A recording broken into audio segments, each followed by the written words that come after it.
దీంతో పాటు నిన్న వచ్చిన సర్వేలు కానీ వాటిలో చూస్తే మళ్ళీ మేము ఫీల్ అయ్యేదైతే ఈ సర్వేల్లో ఏదైతే రియల్గా ఫీల్డ్లో జరిగిన వాటికంటే కూడా ఇంకా మరింత మెరుగైన చాలా మెరుగైన రిజల్ట్స్ ఉండబోతున్నాయి. ల్యాండ్ స్లైడ్ ఇది ఉన్నా ఆశ్చర్యపోవాల్సిన అవసరం లేదు. ఎందుకంటే మరి సైలెంట్ ఓటు వేరే ఊర్ల నుంచి వచ్చిన వాళ్ళు అయినా కూడా హైదరాబాద్ కానీ బెంగళూరు కానీ ఎక్కడికైనా బతుకు తెరువు కోసం పోయిన వాళ్ళు అయినా ఎవరైతే జగన్మోహన్ రెడ్డి గారి వల్ల కంటిన్యూస్గా బెనిఫిట్ కావడమే కాదు, అదే కంటిన్యూస్గా బెనిఫిట్ కావడము, దానివల్ల వాళ్ళ ఫ్యామిలీస్ అన్ని బాగుపడడం, ఈయన ఉంటేనే మరింత మాకు మేలు జరుగుతుంది అని అనుకోవడం వల్లనే గతంలో ఎన్నడూ లేనంతగా వచ్చారు ఇక్కడికి. అక్కడి నుంచి వచ్చి ఓటు వేసిపోయారు అనేది మేము అనుకుంటున్నాం. ఎందుకంటే బయటకు వెళ్ళిన వాళ్ళు ఎక్కువ బతుకు తెరువు కోసం పోయిన వాళ్ళు ఉంటారు. బలిసిన వాళ్ళు లేకుంటే విపరీతంగా ఆర్థికంగా ఇదిగా ఉండేవాళ్ళు అక్కడ ఉండేవాళ్ళు కొద్దిమంది ఉండొచ్చు.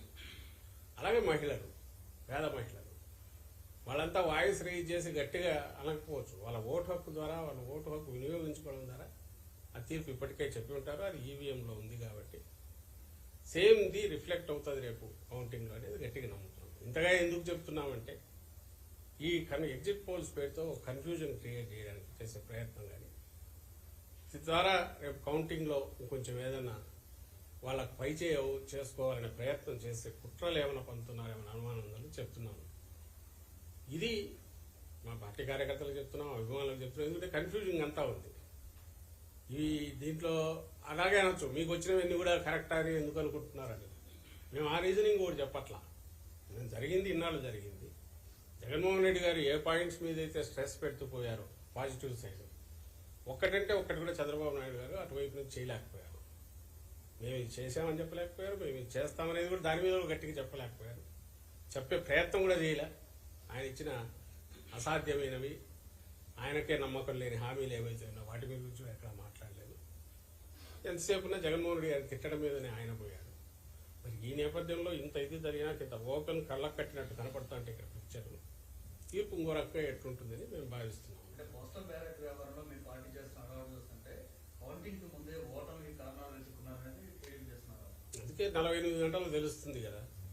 ఇప్పుడు ఈ రోజు మేము చేసే ప్రయత్నం అంతా కూడా ఎవరైనా ఎక్కడైనా కన్ఫ్యూజన్ ఉంటే మేము రిప్రజెంట్ చేసేది వీకర్ సెక్షన్స్ని రిప్రజెంట్ చేస్తున్నాం, వాయిస్ లేని వాళ్ళని రిప్రజెంట్ చేస్తున్నాం.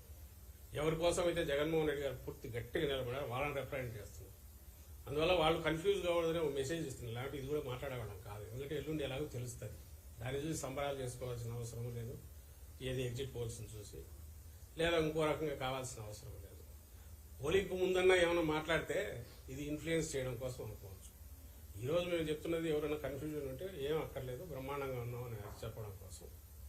రెండవది, మేము ఓటమి కారణాలు వెతుక్కోవాలంటే కంఫర్టబుల్గా వస్తామని నేను ఎందుకు చెప్తాను, ఏదో ఇంకోటి ఏదో చెప్తాను. కానీ మీరు వాళ్ళు చేసే కుట్రలకు ఉదాహరణ తార్కాణాలు అయితే కనపడుతున్నాయి కాబట్టి. లేకపోతే మళ్ళీ పోస్టల్ బ్యాలెట్ దాంట్లో ప్రొసీజర్ లాస్ట్ జూలైలోనే వాళ్ళు ఒకటి ఇచ్చారు ఒక ప్రాసెస్. దానికి భిన్నంగా ఈరోజు ఎందుకు వాళ్ళు అడగడం, టీడీపీ వాళ్ళు అడగడము ఏదో గెజిట్ దాంతో పాటు పర్టికులర్ రిక్వైర్మెంట్ ఉంది, ఏది సీల్ వేయాలి లేదా వివరాలు ఇవ్వాలని ఏదైతే ఉందో స్టిపులేట్ చేసింది పోస్టల్ బ్యాలెట్ దాంట్లో, అది లాస్ట్ జూలైలో కూడా ఇచ్చారు. ఈ రోజు వీళ్ళు టీడీపీ వాళ్ళు ఒక రిప్రజెంటేషన్ ఇవ్వడము, ఏది అక్కర్లేదు నేరుగా బ్యాలెట్ తీసుకొని చూడండి అది వ్యాలిడ్ అయితే చాలని అడగడము, దాన్ని ఎలక్షన్ కమిషన్ కన్సిడరేషన్లోకి తీసుకొని అంతకంటే ఇంకా అన్యాయంగా 4 లైన్లతో ఒకటి ఇచ్చేసేయడం ఓన్లీ ఈ స్టేట్కి సంబంధించి. మరి దాన్ని దేన్ని సూచిస్తుంది?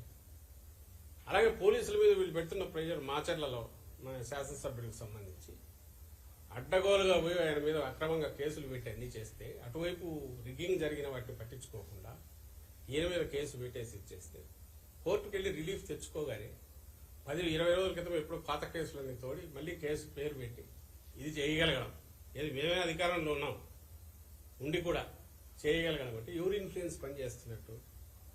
ఇప్పుడు 10-20 రోజుల తర్వాత దానికి సంబంధించి మళ్ళీ కోర్టుకు పోవాల్సిన పరిస్థితి వచ్చింది. అంటే వేరే అక్రమ మార్గంలో ఎలక్షన్ కమిషన్ ద్వారా చంద్రబాబు నాయుడు కుట్రలు పొందుతున్నాడు. ఆయన చాలా క్యాల్కులేటెడ్గా మూవ్ అవుతున్నాడు.